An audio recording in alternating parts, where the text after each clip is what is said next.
ہے guys this از می محمد شامیر۔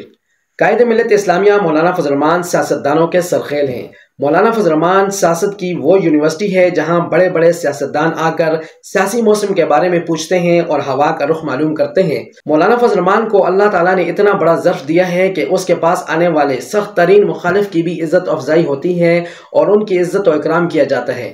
وہ اپنے در پر آنے والوں کو سینے سے لگا کر خندہ پیشانی سے پیش آتے ہیں۔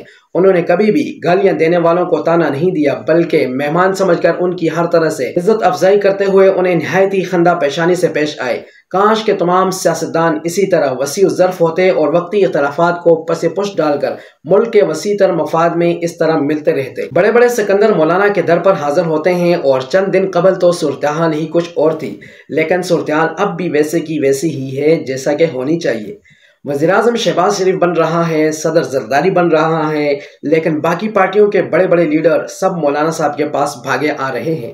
اب بھی اور آئندہ بھی ہمیشہ کی طرح سیاست مولانا فضل الرحمان کے گرد ہی گھومتی رہے گی۔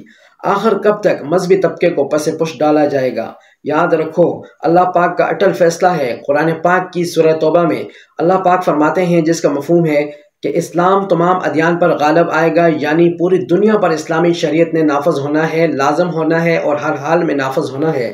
تو پھر کیوں نہ ہم سب مسلمان اپنے طور پر گلی گلی، نگر نگر، شہر شہر، ملک ملک اس دین صراط مستقیم کے راج ہونے کے لیے پرامن جدوجہد کریں اور علماء کرام کا ساتھ بھرپور طریقے سے دیں، تاکہ روز محشر ہمیشہ کی زندگی میں ہم سرخرو ہو سکیں۔